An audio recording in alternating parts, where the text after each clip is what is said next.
Bonjour à tous. Est-ce que vous nous entendez bien? Un petit pouce si c'est le cas, et s'il y a, ben voilà, donc a priori oui. Un pouce suffit, je pense, à nous dire que l'ensemble des participants entendent bien. Donc merci à celle qui a confirmé cela. On va se présenter. Oui, tout à fait. Donc, bonjour, Philippe Héret. Je suis directeur de mission chez Sémaphore et je suis en charge d'animer la practice sur justement la seniorité. Et donc moi, je suis Yvon Gay. Donc on va à deux voix passer du temps ensemble sur ce webinaire. Moi, je suis directeur associé du cabinet Sémaphore. Et on va le voir, en fait, on a l'ambition en fait de travailler en transversalité sur l'intégralité de nos practices pour aborder ce sujet-là, parce qu'on pense qu'il a une priorité du moment et une importance réelle dans les enjeux de demain pour les entreprises. Euh, donc voilà, en quelques mots, pour ceux qui ne connaissent pas, je présente Sémaphore. Et pourquoi je le présente? Parce que ça a un intérêt ensuite dans la démarche qu'on souhaite Tout à fait. vous faire partager et sur lequel on souhaite aussi vous faire rebondir. On aimerait bien que ce webinaire soit interactif avec des échanges avec les participants présents. En fait, on est organisé, nous, en offres, hein. On a 4 offres. Au niveau de Sémaphore, on est 350, entre 300 et 350 salariés. Une offre sur tout ce qui est expertise comptable et commissariat aux comptes, hein, donc les gens du chiffre, comme on dit chez nous. Une offre transformation et transition professionnelle, donc qui aide notamment à la mobilité interne et à la mobilité externe. Une offre plus spécifique sur le secteur public, mais qui adresse l'ensemble des problématiques, et une offre qu'on appelle développement du capital humain, où on va regrouper toutes les activités qui tournent autour de la QVCT, de la seniorité, de l'emploi, de la formation, etc. La transformation des entreprises Et en de la général. transformation des entreprises en général, tu as raison, Philippe. Et en fait, dans euh, la seniorité, on l'aborde hein, au travers de chacune de nos offres-là, mais là, on voit bien que par rapport aux enjeux de demain, il nous faut travailler, nous, de notre côté, en transversalité par rapport aux offres, parce que chacun va apporter un peu sa pierre à l'édifice pour une gestion, ce qu'on appelle, nous, une approche raisonnée des profils seniors. Ça fait un peu ambitieux, mais on va essayer de définir un peu ce que ça veut dire et comment on l'entend. Tout à fait. Alors, une situation duale, hein, avant d'attaquer peut-être la question de la seniorité, une situation duale que l'on connaît tous depuis quelques années. Yvon, Oui, alors, histoire d'être un peu provocateur dans un premier temps, hein, je pense que la seniorité, comme on l'avait dit, et ben, nous-mêmes, on était acteurs de cela, hein, on travaillait non pas en silo, malgré tout par rapport à nos offres, mais malgré tout, on le travaillait un petit peu différemment les uns et les autres dans les offres qu'on pouvait proposer, et on veut essayer de le travailler de manière un petit peu générale. Situation particulière, c'est-à-dire que si on était un peu provocateur, ça allait à tout le monde, salariés concernés, partenaires sociaux, direction, de gérer la seniorité plutôt comme la gestion de la fin de carrière hein, en sortant de l'entreprise. Ça a une réalité hein, aujourd'hui dans les plans de restructuration, dans les plans de réorganisation. J'oserais dire, il est assez commun, assez facile presque de mettre des mesures plutôt auprès des plus de 55 ans, histoire de rendre la sortie de ces personnes-là euh, très proche finalement du départ en retraite. C'est une situation qui va aussi perdurer, mais c'est une situation qui va être rendue plus compliquée parce que l'allongement le départ en retraite fait que ben, on peut ça devient difficile en termes aussi tout simplement d'équation économique pour une entreprise, de dire on va mettre simplement des mesures pour faire partir les plus vieux d'entre nous, et nous en ferons tous partie à un moment ou à un autre. Et donc on se dit que cette situation, et d'ailleurs on le discute avec un certain nombre de DRH, cette situation, elle va encore avoir du sens dans un certain nombre de mesures ou de dispositifs tout à fait singuliers dans le cadre de restructuration, mais elle ne peut pas être la seule solution dans l'enjeu de la seniorité de demain, compte tenu de l'allongement tout simplement et des coûts sociaux, humains, financiers que ça peut représenter. Donc, Philippe, on veut essayer de voir les choses différemment. voilà. Alors, tu avais une approche, Yvon, la dernière fois, où tu parlais des coûts de la gestion de la seniorité, Oui, qui me semblait intéressante et qu'on pouvait échanger sur le sujet. Tu peux nous en dire deux mots? oui. Alors, coût de la gestion de la seniorité, c'est-à-dire que soit on est à se dire que la population senior, c'est un coût, soit ça peut être un investissement. Et donc, en fonction en fait des attentes, des besoins, des envies des entreprises, certaines peuvent se mettre dans un créneau ou dans un autre où il peut y avoir un mix des deux. Quand on dit un coût, ben, on peut effectivement dire que voilà, à partir de 55 ans, 56 ans, etc., voilà, on voit les seniors comme plutôt une population sur laquelle on a envie de passer à autre chose. Et donc, on met des dispositifs qui vont bien pour gérer cette transition professionnelle, ou on le voit comme un investissement. Et on se dit que, ben, effectivement, à date où on a du mal à recruter, à date où on a besoin de compétences, à date où on voit que le marché de l'emploi il est particulièrement tendu, on peut se dire que la seniorité, c'est aussi pas simplement des dispositifs de départ, mais des dispositifs d'investissement au bénéfice de la population concernée, mais au bénéfice des populations qui vont venir. Parce que ceux qui ont 45 ans, ils vont rapidement en avoir 55, hein, malgré tout. Alors, comme vous l'avez compris, chez Sémaphore, la seniorité est portée par des profils, on va qualifier plutôt de seniors, hein, en nos personnes. Effectivement, la gestion des seniors change de couleur. Change de couleur de multiples façons. D'une part, on se rend compte que en fait, le terme senior n'est pas clairement défini, hein, et il y a plusieurs acceptations, hein. On le voit sur des petites annonces, hein, quand on cherche un RRH senior, c'est quelqu'un qui a entre 30 et 35 ans.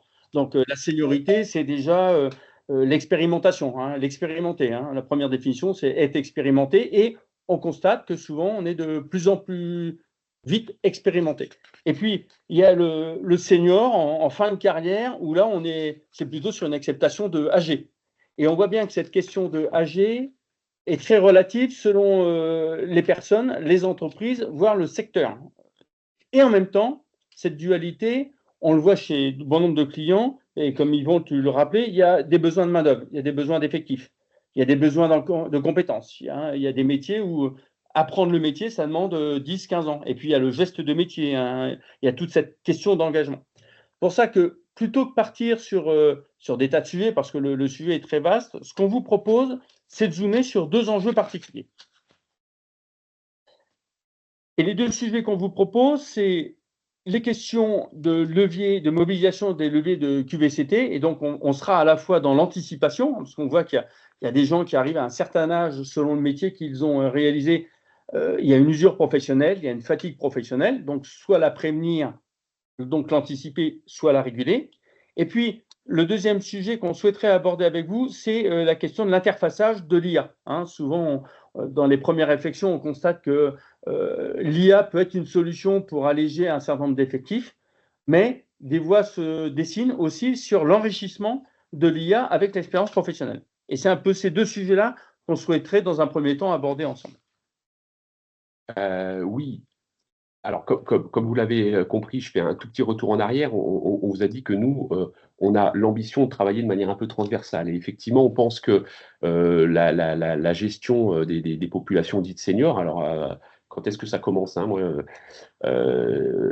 pas plus tard qu'hier, j'étais avec un DRH du secteur informatique et high-tech. Pour lui, la seniorité, elle démarre à quasiment 35-40 ans. Ouais. Dans d'autres industries, oui, ça démarre à 55 ans. Donc, bon, tout est relatif. Mais pour autant, ce qu'on se dit, c'est que quels que soient les dispositifs qu'on mettra en place, et on le verra, hein, nous, quand on va dans l'entreprise, on pose des simples questions, c'est-à-dire quelles sont les attentes, quelles sont les envies, etc. Mais pour autant, nous, on le place dans un continuum de dispositifs qui se veulent être une démarche. Et on pense que la QVCT doit être nécessairement intégrée à votre réflexion sur comment on va gérer les seniors. Non pas en faisant des millefeuilles de dispositifs QVCT qui viennent sur vie pro, vie perso, etc., mais qui viennent finalement répondre à une question, à un double enjeu qu'on fait peu jusqu'à présent pour pour absorber cette question-là, nous semble-t-il. Et encore une fois, voilà, on va avoir un peu d'humilité. On n'est pas dans toutes les boîtes de Français de Navarre, hein, mais malgré tout, on a un peu d'expérience quand même auprès d'un certain nombre de DRH.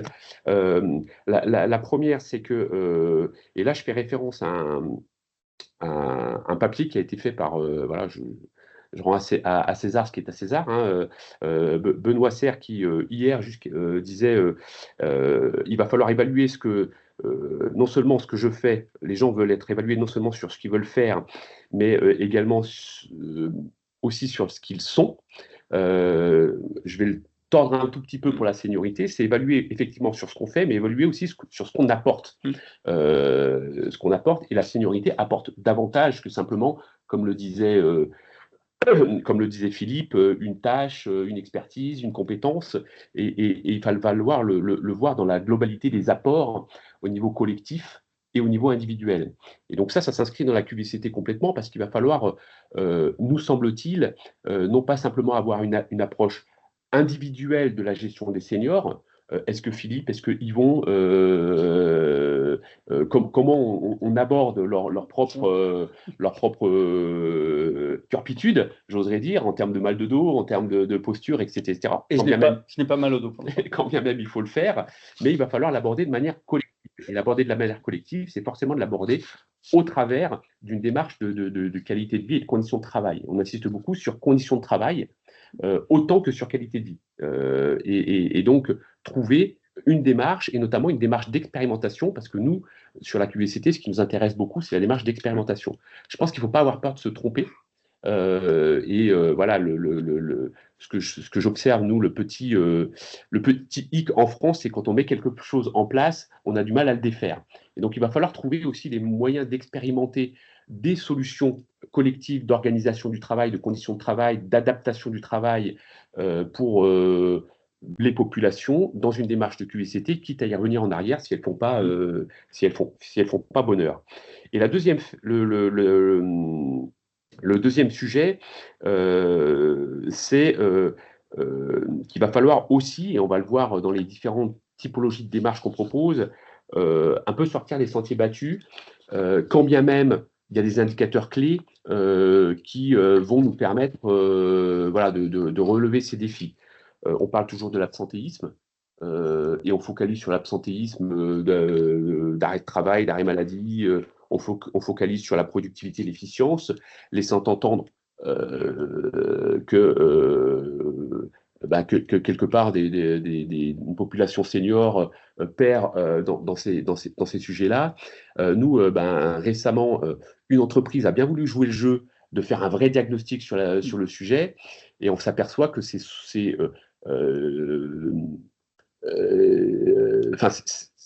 plein d'a priori en fait là-dedans. C'est plein d'a priori parce que on n'a pas le même regard, et je le fais toujours de manière un peu provocateur pour ensuite susciter le débat, mais on n'a pas le même regard entre un absentéisme qui est lié à un congé paternité, congé maternité, un absentéisme qui est éventuellement lié effectivement à un fait d'armes de la seniorité. Et on n'a pas le même regard sur une baisse de productivité liée à une situation de vie singulière quand on a entre 20 et 30 ans qu'une baisse potentiellement de productivité quand on est sur la seniorité. Et donc je pense faut qu'on ait un regard qui s'éclaire en fait sur la réalité et non pas les a priori. Et tout ça s'intègre dans les leviers de la QVCT à mon avis. Mais au-delà de ça, malgré tout, il faut pas non plus avoir peur de parler des choses vraies, et notamment sur l'interface entre l'IA, l'expérience professionnelle, l'enrichissement, la mobilisation. Mais là, je te laisse. C'est ton dada, Philippe. Oui, c'est mon dada. Effectivement, en accompagnant deux clients de nature extrêmement différente, hein, l'un est spécialiste sur les supply chains dans le monde médical, hein, c'est l'interface entre effectivement les pharmacies et les industriels du médicament. Et puis l'autre était un expert de la maintenance. Et en fait, ces deux entreprises se sont fortement intéressées à l'IA et en fait se sont posé la question de savoir est-ce que l'IA pourrait effectivement avoir des gains sur les effectifs, hein, sur la masse salariale, hein, pour un chat, ou réellement sur un enrichissement.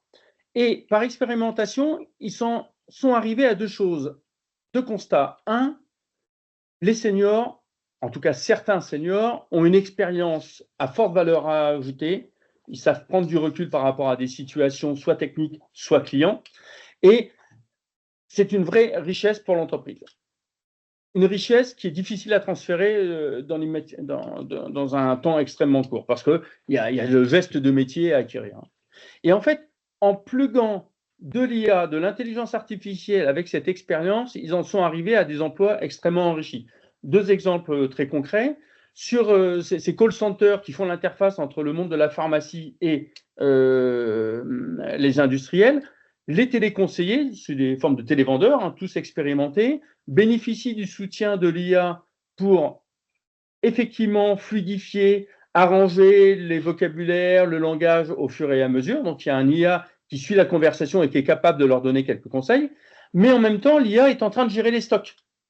Donc, ça veut dire que le téléconseiller peut se consacrer pleinement à la relation client, qui était le déficit numéro 1 ou de la rétention, le facteur numéro 1 de rétention du nombre de pharmacies avec qui il s'adresse.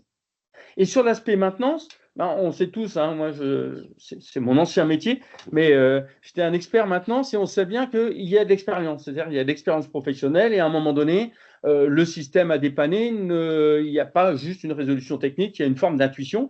Et l'IA supplée et complète cette forme d'intuition et d'analyse par un accès immédiat à toutes les bases de données, de matériel en stock, de matériel dépannage, etc. Donc, en fait, le constat est de dire on peut avoir des gains de productivité et d'efficacité avec l'IA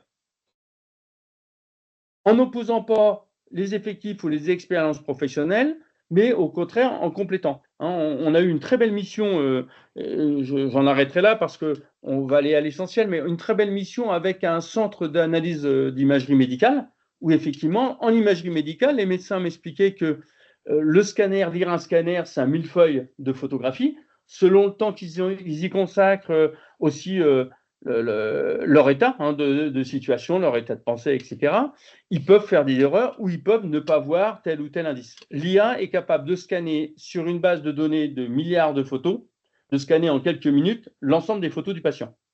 Donc l'IA fait le pré-diagnostic ou donne un certain nombre d'alertes que le médecin va pouvoir confirmer. Et eux, ils disent, en fait, ça enrichit considérablement notre pratique parce qu'on n'est plus à lire des photos une à une, on est en train de se focaliser, de se concentrer notre attention sur une ou deux images qui semblent effectivement porter une problématique. Et c'est très intéressant parce qu'on voit bien que plutôt que de l'opposer, on le voit dans le monde du conseil, hein, dans les prestations intellectuelles, l'IA peut venir compléter l'expérience professionnelle et l'enrichir.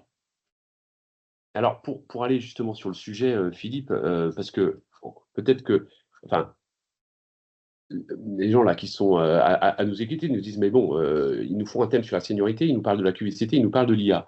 Mais en fait, ce qu'on veut dire, et donc pour passer à la page suivante, ce qu'on veut dire, c'est qu'en fait, il nous semble, nous, au travers maintenant des contacts qu'on a régulièrement avec les DRH, les DG pour aborder cette question de la seniorité, c'est qu'en fait, ça ne doit pas, et c'est pour ça qu'on a parlé de QVCT, qu'on a parlé de IA, je pense que la réflexion amont, avant de faire un choix définitif sur ce que vous voulez faire, c'est de bien comprendre en fait comment vous allez, au travers des évolutions technologiques, au travers de la stratégie d'entreprise, au travers, en fait, finalement, voilà, ça peut pas être, la gestion de la seniorité ne peut pas être pris comme un élément déconnecté, en fait, des choix organisationnels, des choix stratégiques et des choix d'entreprise.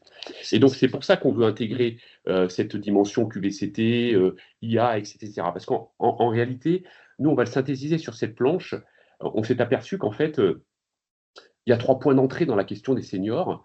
Et en fait, ces points d'entrée, ce n'est pas nous, Philippe ou moi, ou tous nos collègues de sémaphore consultants, quelles que soient les offres, qui vont pouvoir y répondre. Par contre, on va pouvoir vous aider à savoir quel est le point d'entrée que vous voulez privilégier, justement en fonction de votre démarche QVCT, en fonction de vos sujets liés à des nouvelles technologies, en particulier l'IA, en fonction de votre stratégie d'entreprise, en fonction de vos évolutions et de votre développement. Et on a essayé de les résumer sur 3 en fait, grandes questions qui sont des 3 portes d'entrée et qui peuvent vous permettre voilà, de vous questionner sur finalement comment je vais gérer ce sujet-là si je veux le gérer. Donc il y a une première question, on va dire la plus basique, et pour moi, c'est pas péjoratif. Hein, je veux dire, c'est un point d'entreprise, c'est un point d'entrée qui est celle qu'on connaissait historiquement, en fait, grosso modo. C'est finalement, vous souhaitez déployer des dispositifs pour répondre à des attentes immédiates des seniors dans une perspective de mobilité ou de repositionnement, mobilité interne, mobilité externe. C'est ce qu'on fait, voilà, c'est ce qu'on fait depuis plusieurs années. C'est ce qui se fait dans le cadre de projets de restructuration notamment, et c'est tout à fait légitime. Et on voit d'ailleurs que c'est souvent, voilà, que l'entreprise soit en restructuration ou pas, c'est souvent lié à finalement un diagnostic un peu rapide et intuitif d'une pyramide des âges un peu décalée. On se dit, finalement, on a, pour reprendre l'expression de Philippe, on a un stock de personnes en seniorité sur lequel il va falloir qu'on agisse. Et là, on met en place, voilà, par notre intermédiaire, parce qu'on a tous ces dispositifs, mais par le vôtre, souvent dans des accords, des bilans de carrière, des bilans retraite, voilà, de l'aide à l'air à la mobilité, de l'accompagnement administratif, voilà, même de la préparation à la retraite, hein, dès lors qu'on se dit que on veut aider à ce grand vide que certains expriment. Hein, et donc ça, c'est des dispositifs, on va dire, un peu millefeuilles qui peuvent répondre à un vrai besoin de l'entreprise et une vraie demande et une vraie attente d'un certain nombre de seniors qui se disent, voilà, moi je suis déjà ailleurs, je suis déjà plus dans l'entreprise. Et c'est tout à fait légitime, c'est tout à fait adapté, ça existe, ça existera encore, et tant mieux. Il y a une deuxième question, on voit une porte d'entrée qui est finalement, moi, oui, et là, on est plutôt sur des entreprises qui sont en bosse de chameau, en fait, hein, en termes de pyramide des âges, et qui disent, oui, j'ai une population un peu senior, volumique, mais pour autant, je veux pas nécessairement m'en séparer, ou en tout cas pas de tous.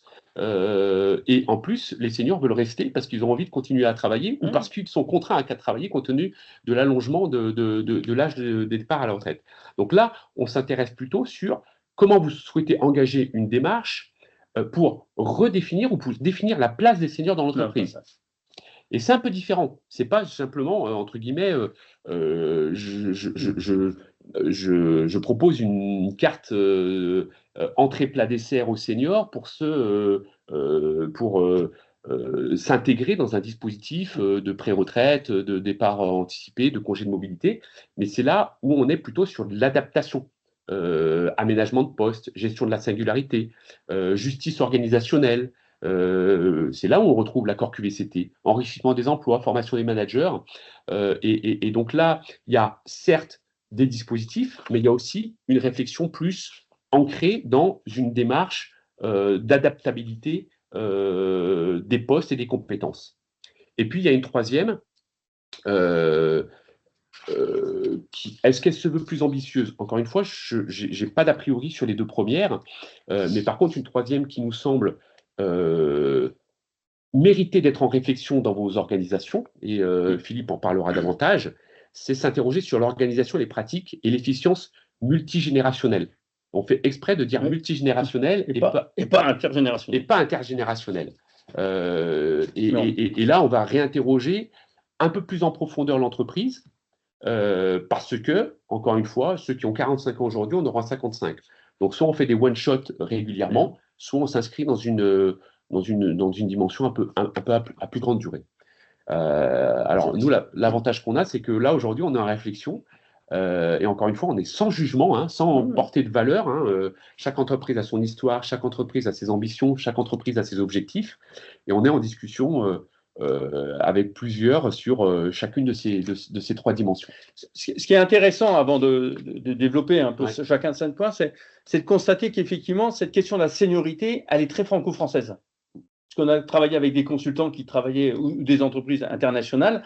Dans les pays nordiques, à l'âge de la retraite étant bien plus tard, il n'y a pas de sujet. Et pour exemple, dans quelques pays asiatiques, au contraire, la seniorité est complètement intégré à la culture de l'entreprise. Or, on voit bien que lorsqu'on creuse avec un certain nombre d'entreprises, hein, et certains DRH nous le disaient il n'y a pas très très longtemps, effectivement, il y a une espèce de halo autour de la seniorité. On ne sait pas trop bien de quoi on parle, et c'est un peu notre approche qui est de dire, en fait, pour toute démarche, il est intéressant de commencer par quelque chose un diagnostic, quelque chose d'un peu plus fin, comme tu le rappelais, pour comprendre de quoi on parle et surtout où en est l'entreprise et quels sont ses enjeux de métier, hein, et d'activité.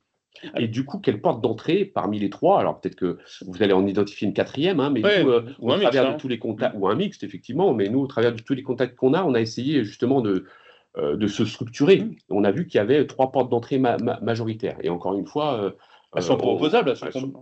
voilà. D'une part, elles ne sont pas opposables, et d'autre part, elles sont toutes valables. Voilà, nous, on n'a pas de. Quand bien même, on ne va pas se raconter d'histoire. Hein, nous, la troisième, c'est un sujet voilà, qui met en perspective plein de choses. Donc, elle nous intéresse fortement, elle nous interroge nous-mêmes, hein, sur nos propres pratiques. Mais parlons de la première dans un premier temps. La première, comme je vous l'ai dit, c'est un ensemble de dispositifs qu'on peut mettre à disposition des seniors quelque part où ils déroulent le menu et voilà, ils se disent qu'est-ce qui m'intéresse le plus par rapport à ma propre situation. Donc, c'est quand même une démarche qui vise à singulariser les démarches, quand bien même vous mettez des dispositifs qui peuvent adresser plusieurs personnes. Et je pense que on voit notamment dans les accords seniors un certain nombre de dispositifs. Nous, dans cette démarche-là, au-delà du fait que tous les dispositifs, on est capable de les traduire, hein, puisqu'on a des consultants pour faire des bilans de troisième partie de carrière, des bilans de compétences, etc. Mais on n'est pas en train, pour l'instant, voilà, c'est pas juste vous dire on sait faire tout ça. C'est par contre vous dire aussi, et ça on en a fait le constat, que il faut que vous ayez au travers d'un diagnostic, d'une réflexion, est-ce que c'est ça que vous voulez d'une part? Et puis, qu'est-ce qui va être le plus utilisé ou le plus intéressant d'autre part? Parce que dans le cadre du diagnostic, nous on vous propose aussi, parce que j'imagine que vous avez pour certains déjà ce type d'accord ou ce type de dispositif, c'est savoir ce qui marche. En fait, régulièrement, on fait des accords, mais on perd un peu le fil de savoir en fait les dispositifs qui ont été réellement utilisés, exploités, et aussi quel coût ça génère, quel investissement c'est consenti. Tu parlais d'accords utiles, hein, il n'y a pas très longtemps. Exactement. Donc voilà, c'est une approche, de diagnostic de ce que vous faites déjà, ce qui marche pas, de se dire, voilà, c'est bien ça qu'on veut par rapport à nos stratégies, par rapport à nos enjeux technologiques, par rapport à notre pyramide des âges, c'est bien ça qu'on veut. Et si on veut ça, lesquels on priorise dans un accord en discussion très éclairée avec les partenaires sociaux.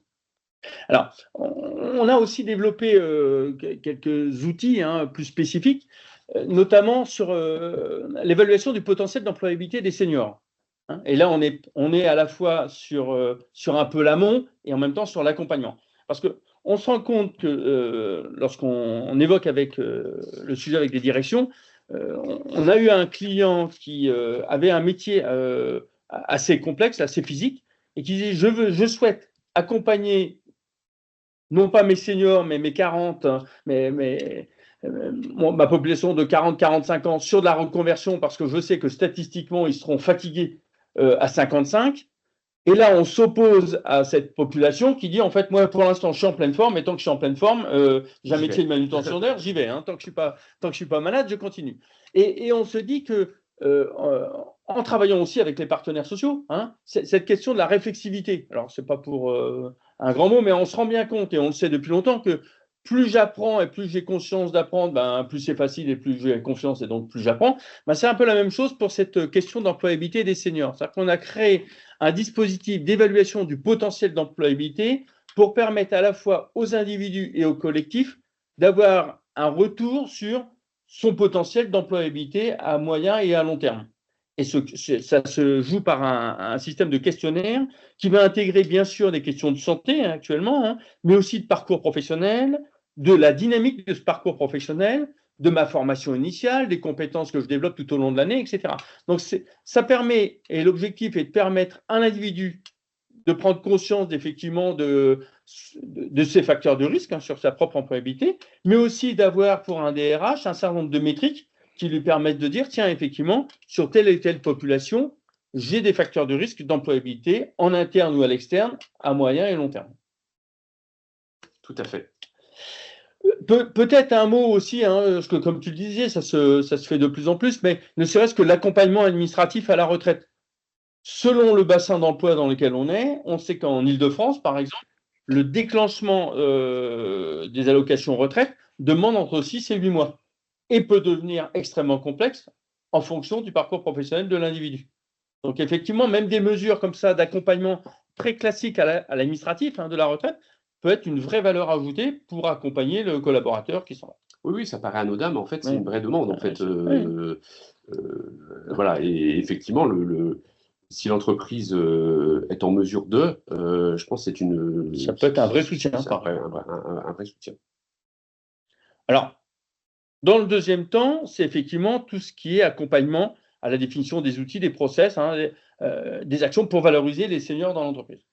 Voilà. Alors, je vais faire encore un petit parallèle. On est, je pense que ceux qui sont autour du téléphone, ça va leur parler.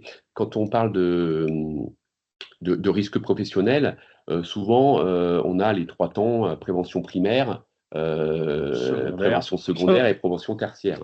Je ne vais pas faire un mauvais parallèle et un mauvais jeu de miroir par rapport à ça, mais l'approche numéro 1, c'est un peu la prévention tertiaire, c'est-à-dire quelque part, on est, j'oserais dire, et je mets des guillemets un peu dans le curatif, c'est-à-dire, voilà, on a un sujet, il faut qu'on l'adresse. Cette deuxième approche, elle est plus dans la prévention secondaire, si je faisais ce parallèle-là, c'est-à-dire on est dans, la situation, elle est bien là, on ne l'a pas nécessairement anticipée, elle est bien là, et on doit la gérer, l'adapter, on est dans des mesures d'adaptation, donc comment s'outiller, comment mettre en place des process pour valoriser les seniors dans l'entreprise, parce que là, pour le coup, on ne souhaite pas on souhaite les maintenir dans leur place, les valoriser, à la fois valoriser leurs compétences, à la fois valoriser les parcours, et quelque part qu'il n'y ait pas aussi cet effet qu'on peut voir dans les entreprises, cet effet, on dit, avec les jeunes générations qui disent, voilà, qu'est-ce qu'ils vont m'apporter davantage sur leur expérience, etc. Donc on est sur ces sujets-là. Bon, on ne va pas y passer trop de temps, si tu veux bien, Philippe, parce que c'est le troisième, la troisième dimension qu'on a envie de plus échanger et de vous faire réagir. Mais globalement, voilà, qu'est-ce qu'on fait? On fait là, dans cette approche-là, comme je disais, dans les pyramides des âges en dos de chameau, on fait des diagnostics de situation pour avoir une vision claire des enjeux liés au vieillissement et d'avoir de ne pas se tromper sur le diagnostic. Parce que je pense que voilà, dans les entreprises, involontairement, vu qu'on ne pousse pas le diagnostic, on se trompe, on se trompe en fait dans le diagnostic. Quels sont les points positifs, les points négatifs, quels sont les risques et les opportunités en termes de compétences transférables, de besoins de formation, dans le cadre d'assurer la continuité de travail et des savoir-faire. Bien sûr, il y a une question d'aménagement des conditions de travail, on ne va pas se raconter d'histoire, il faut l'aborder cette question, et il ne faut pas que ça soit systématique. Selon les métiers, oui, il faut parler de temps partiel, de télétravail, d'adaptation du poste, mais il ne faut pas le faire de manière systématique. Il ne faut pas que ça soit une démarche qui se dise, voilà, moi j'ai une situation de 50 ans, il faut forcément que j'adapte le poste. Voilà. Je confirme. Voilà. Il y a toute une notion de faisabilité, d'acceptabilité. Et quand je parle d'acceptabilité, je parle d'acceptabilité de l'entreprise, acceptabilité de la population concernée, mais acceptabilité de la population qui est à côté aussi. Donc des plus jeunes ou de ceux qui vont le devenir, plus vieux. On va tous le devenir, en tout cas, je le souhaite à tout le monde. Acceptabilité des équipes et du management. Parce que si on met en place des mesures, si elles ne sont pas acceptées par ceux qui sont à côté, ça va être plutôt de la stigmatisation plutôt qu'une juste adaptation et une bonne appréciation des choses. Faisabilité également financière. Parce que qui dit adaptation dit probablement de l'investissement à part entière. Et tout ça, ça s'accompagne par du changement. Et nous, on est très à l'aise pour dire que cette approche-là, elle doit, au bénéfice de tous, pour qu'elle soit justement comprise, acceptée, faisable, etc., elle doit être inscrite dans des KPI. Oui. Voilà. Et ces KPI, il ne faut pas les imaginer a posteriori, il faut les imaginer dès le départ. Si tu veux rajouter quelque chose, mais surtout, à mon sens, il est aussi. Alors, on va réagir sur quelques. Voilà, on va prendre le temps pour réagir sur quelques mots qui ont été écrits là dans le conversationnel. Alors, on les lit. À mon sens, il est aussi essentiel de travailler avec les seniors eux-mêmes et tous les travailleurs en général, cette capacité à développer leur agilité professionnelle individuelle. Cela comprend la capacité à appréhender les mobilités professionnelles comme des opportunités, sans nier les difficultés et la prise de risque, et donc les craintes.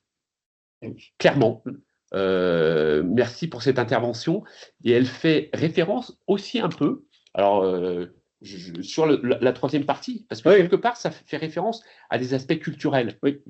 Quand on parle de crainte, quand on parle de prise de risque, ça fait notion, enfin, me semble-t-il, je fais le lien peut-être parce que j'ai envie de le faire, parce que j'ai envie de passer à la slide suivante, mais quand même, je pense que ça fait un peu ce lien-là. Oui. Je laisse Philippe engager le sujet. Oui, alors ça, c'est notre sujet phare, enfin, notre credo, je dirais, mais c'est notre credo parce que on le voit, il y a un vrai besoin dans les entreprises, dans un certain nombre d'entreprises, et aujourd'hui, un certain nombre de décideurs, en fait, on va inverser le propos, on dit en fait, on a des soucis d'efficacité interne, de fonctionnement interne. En fait, notre souci, c'est l'efficacité interne. Donc, avant de parler de solutions et de population, des seniors, etc., la question, c'est déjà une question de modalité de travail. Tout à l'heure, tu parlais des conditions de travail. Là, je vais parler un peu de modalité de travail. Les conditions de travail physiques se sont quand même considérablement améliorées ces 20 dernières années. Les modalités de travail, notamment post-Covid, on voit qu'il y a des tensions, entre des tensions interrelationnelles, intergénérationnelles ou multigénérationnelles. Et, il y a des tensions entre les process, entre le process de métier, l'activité, et puis le digital qui a irrigué tout ça, qui met des fois des systèmes de reporting ou des workflows où effectivement tu parlais de millefeuilles. On constate qu'il y a un certain nombre de millefeuilles où on n'a pas nettoyé les process, mais on a rajouté des process, déjà trop de process. Et en fait, notre clé d'entrée, là, pour le coup, c'est vraiment l'efficacité. On a parlé d'efficience multigénérationnelle, mais l'entreprise doit être ou gagner en efficacité interne. Cette efficacité interne, elle va bien sûr irriguer l'efficacité économique, mais pour être bon économiquement, il faut être bon techniquement. Pour être bon techniquement, il faut être bon socialement. Et donc, rentrer tout de suite par les KPI. Notre diagnostic de situation, depuis quelques années, on développe cette approche par l'activité, comme fil conducteur. Je dirais qu'on constate qu'on peut être en désaccord sur beaucoup de choses, mais in fine, si on est tous là dans l'entreprise, c'est pour travailler. Et globalement, en France, les gens ont envie de bien travailler. Et ce qui remonte aujourd'hui, pourquoi on insiste un peu aussi sur cette analyse socio-culturelle et organisationnelle. Donc, vous le comprenez bien, c'est une approche un peu systémique, limitée, cadrée, mais systémique. Et on constate, on l'a vu dernièrement dans une entreprise où certains seniors disaient « je ne suis pas contre le changement ». On me dit que je suis contre le changement ou les technologies, j'apprends tout le temps, donc c'est pas ça. Mais en fait, j'ai de l'expérience et cette expérience n'est pas mise à profit de l'entreprise. C'est-à-dire que j'ai de l'expérience, je connais mon entreprise, ça fait 20 ans que je suis sur cette cœur d'activité, j'ai une certaine expertise et on ne me sollicite pas en tant que spécialiste sur ce sujet. Alors qu'on sait que la durée de mémoire d'une entreprise aujourd'hui, c'est 4 ou 5 ans, c'est la durée de la mémoire humaine. On peut avoir des directions quelquefois qui bougent beaucoup, mais entre deux, on a des cadres, des agents de maîtrise aguerris qui ont envie de porter le sujet de l'entreprise, mais qui sont déconnectés des prises de décision. Donc c'est un peu ce sujet-là où on se dit en fait, si on prend comme fil conducteur l'activité et l'efficacité, qui est la raison d'être légitime et naturelle de l'entreprise, on peut embarquer le multigénérationnel. Et le multigénérationnel, ce n'est pas opposer les générations, bien au-delà, c'est reconnaître la valeur ajoutée de chaque génération et en même temps d'interroger leurs attentes et leur regard sur le travail. Et c'est pour rebondir sur l'intervention qui a été faite là dans le chat, c'est créer de l'agilité professionnelle et multigénérationnel également, pour justement lever les craintes à ce que il y ait de la mobilité facilitée, mais de manière horizontale, de manière verticale. Un cadre qui a été dirigeant, voire qui a été euh, patron d'une entité, qui a été manager, il faut faciliter à ce que sur un parcours de vie, un parcours professionnel, il ne le soit plus, quitte à le redevenir, etc. Et oui, les juniors d'aujourd'hui seront les seniors de demain. Et effectivement, cette analyse socio-culturelle, là, on est en train de la réaliser pour une entreprise. On interroge les gens, en fait, mais on n'interroge pas simplement les seniors, du coup. Non, on interroge tout le monde. En fait, on interroge l'activité. On interroge l'activité. Comment ça se passe ? On voit que très vite, quand on rentre dans l'entreprise, on se crée ses propres contraintes, ses propres contraintes, ses propres idées de parcours. Et c'est tout ça qu'il faut, dans un cadre un peu anticipatif, pouvoir les lever. Donc bon, on est très en phase avec les quelques apports là dans le chat. Mais je te laisse continuer. Oui, non, et on voit certaines. Il y a une création à faire, je crois, pour demain, si on revient sur l'activité et effectivement les parcours professionnels des seniors. Comme tu disais, on reste quand même très consensuel en France sur le parcours ascendant et le parcours managérial. Or, on le voit dans certains secteurs d'activité où, effectivement, j'ai été patron de BU et je redeviens ingénieur ou technicien 2 ou cadre 2, avec une diminution des responsabilités managériales, sans pour autant que mon ego professionnel ou que et au contraire, c'est enrichissant parce qu'effectivement, j'ai d'autres expériences. Alors, ce qui est très intéressant, c'est que je lisais un article juste avant de vous voir, c'est qu'il y a un regard différencié quand on est dans l'entreprise ou au moment du recrutement. C'est-à-dire qu'on a des entreprises aujourd'hui où, via des recruteurs qui peinent à recruter des seniors parce que trop expérimentés ou il faut accepter que aussi un senior puisse avoir eu son bâton de maréchal à 40 ou 50 ans et envie de lever le pied tout en restant extrêmement actif. Donc, il y a tout cet enrichissement à créer autour des organisations du travail, autour des pratiques managériales et autour des pratiques RH. Ce qu'on peut peut-être faire maintenant, parce que c'est ouvrir les micros et puis échanger un peu librement ensemble pendant quelques minutes pour avoir vos réactions et puis c'est pour enrichir. Donc là, techniquement, on a autorisé les micros. Voilà.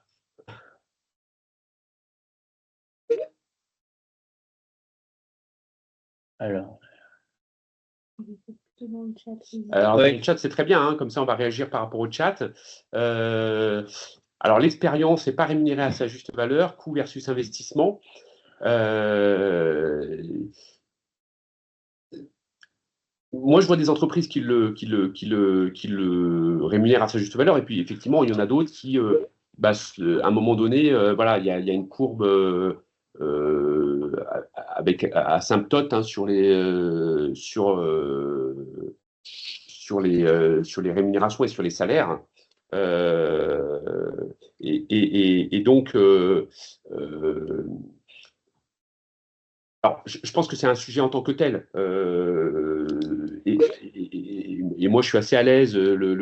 On est en France et donc, effectivement, on ne va pas baisser les salaires une fois que ceux-ci sont acquis.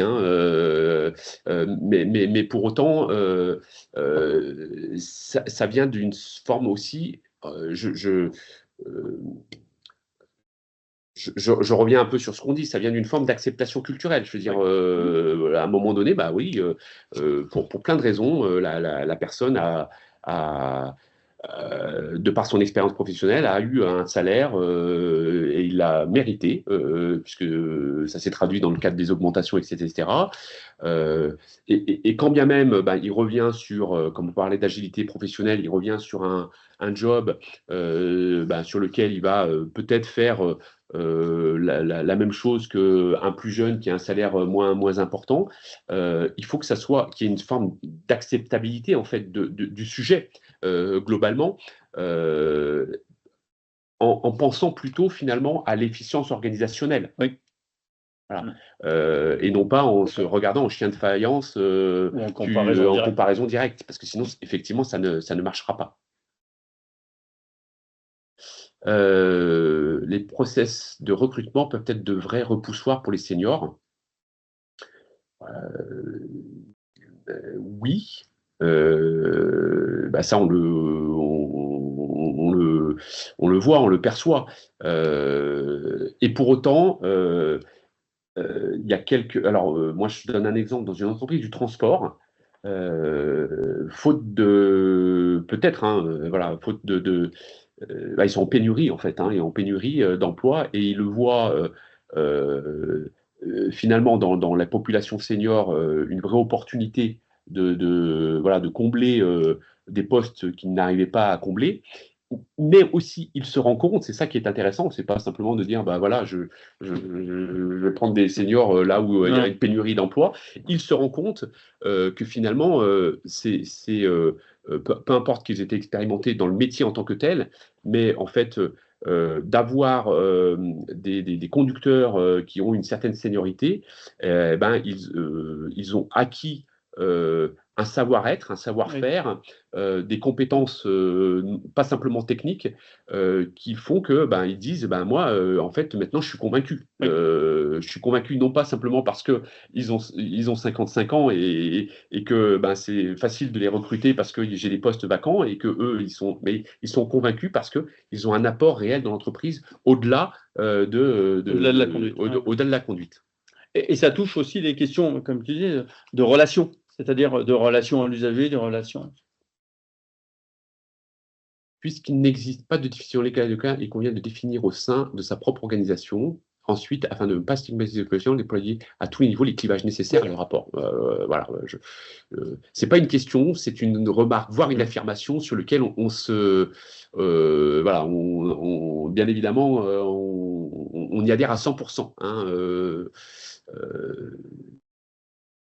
Pour les femmes seniors, la diminution de rémunération lors de changement de poste et de structure est une réalité. Quand on change d'entreprise, ou alors lié probablement aux variables ou aux primes. Je pense que c'est. En plus, il y a 3 pouces qui sont levés. Donc, et peut-être que là, par contre, vous nous ouvrez aussi une nouvelle dimension de réflexion. Parce que nous, on a, au travers des offres qu'on vous a présentées, on travaille beaucoup sur l'égalité homme-femme. Donc peut-être qu'il faut ajouter cette dimension dans nos éléments de diagnostic. Alors, prolonger les entretiens annuels pour déceler les potentiels individuels exploitables à l'intérieur ou à envisager hors de l'entreprise. Oui, alors c'est ce que disait Philippe. Alors, ça devient quasiment une obligation légale d'avoir un entretien de troisième partie de carrière, mais je pense qu'il faut qu'il soit fait d'une meilleure manière que celle qu'on voit aujourd'hui être fait dans un certain nombre d'entreprises. Et je pense que ça peut être clairement une option de déceler. Alors nous, déceler, nous on met révéler. Nous, voilà, on utilise le terme révéler, c'est-à-dire révéler au travers notamment des compétences acquises dans l'entreprise, mais au-delà. On travaille notamment beaucoup, nous, en ce moment, sur l'aidance, et on voit que c'est bien de révéler les compétences acquises, notamment dans le cadre de ce qui est fait au-delà de l'entreprise.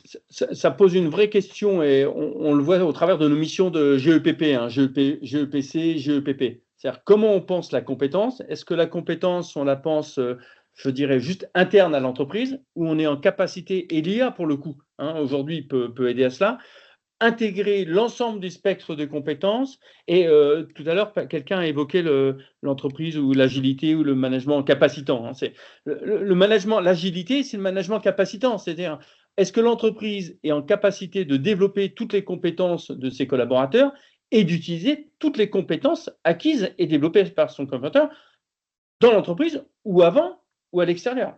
Et aujourd'hui, lorsqu'on sait qu'un certain nombre de métiers nous sont encore inconnus, c'est justement sur ce territoire-là que l'entreprise va pouvoir avoir gagné en agilité. Parce qu'on a des collaborateurs, et je vois même sur des métiers, je dirais, de main-d'œuvre, hein, on l'a vu il n'y a pas très longtemps, sur des métiers de main-d'œuvre où a priori le patrimoine de compétences de l'individu peut être limité, alors qu'à côté, il a une vie extrêmement dense sur d'économie parce qu'il est secrétaire d'un gros club, parce qu'il fait des tas de choses, etc. Donc, c'est comment on pense cette compétence et comment on l'utilise au travers, par exemple, des outils de GEPP. Et du coup, ce n'est pas la GEPP qu'il faut réinterroger, c'est comment on aborde la question de la GPEC.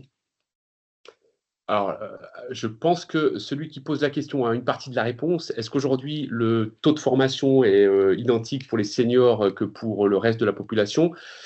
Clairement non. Clairement non. Et ça, c'est effectivement un sujet parce que il nous semble, et c'est là où on dit qu'il y a probablement, dans les trois portes d'entrée, il y a probablement une partie des entreprises dont vous êtes acteur qui va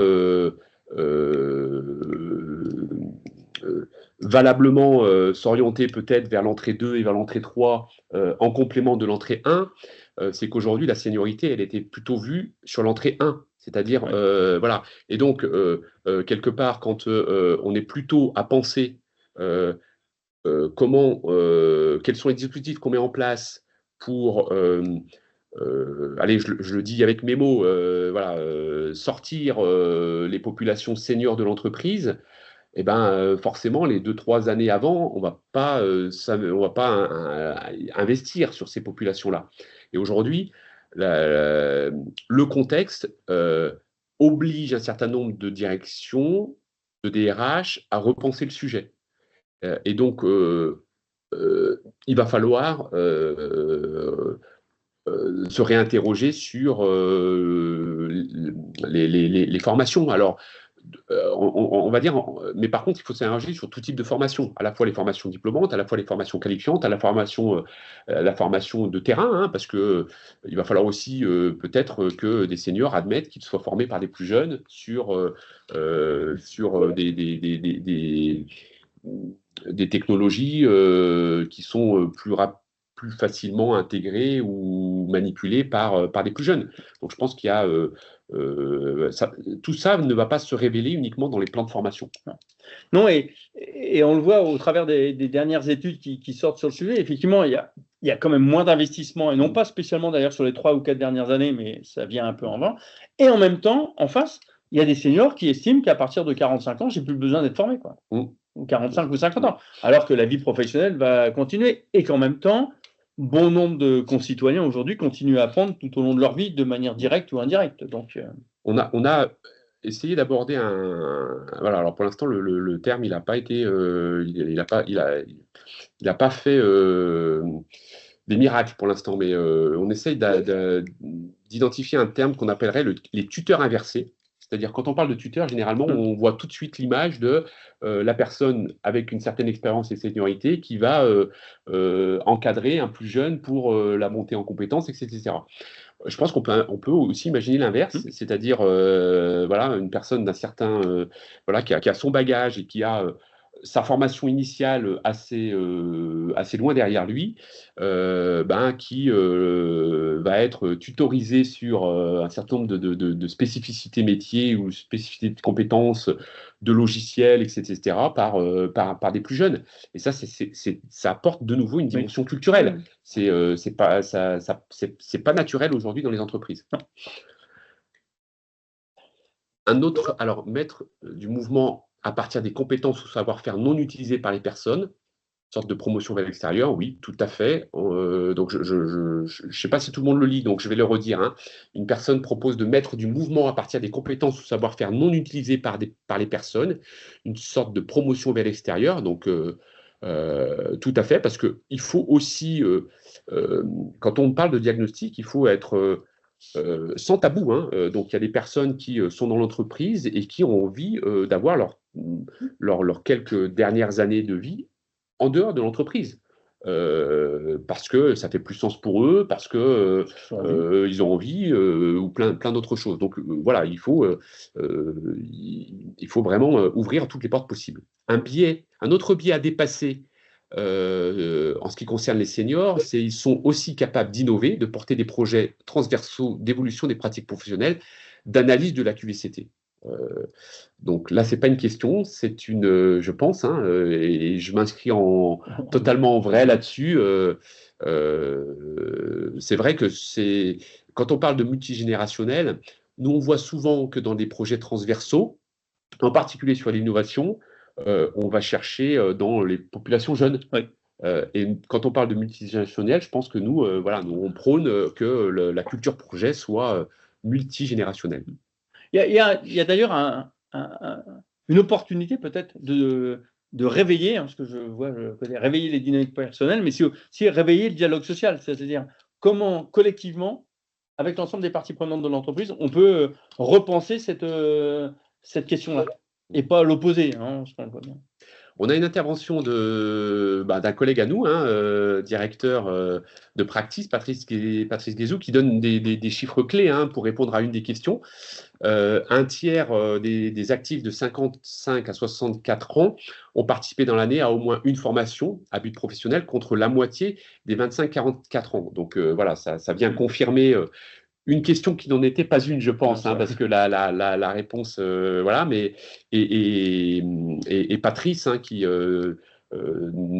voilà, aurait très bien pu être aussi à nos côtés dans ce webinaire. Il travaille beaucoup également sur l'ensemble des dimensions de parcours professionnel, de passerelles professionnelles, de formation et de parcours, notamment avec un cabinet, enfin une entité qui nous a rejoint récemment, qui s'appelle Lafayette, et qui voilà, a des vraies compétences en la matière pour organiser finalement la réflexion sur voilà, quelles sont les meilleures modalités d'acquérir de la compétence et de la connaissance, entre guillemets, à moindre frais, mais dans un dispositif global.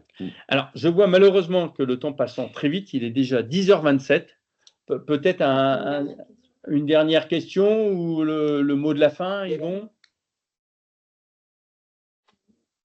Alors, on attend au cas où s'il y a une dernière question. Certaines OS, voilà, alors, autre intervention, certaines OS, donc organisations syndicales de salariés, ont une vision très étroite du sujet des seniors. Ils militent pour une sortie des entreprises le plus tôt possible.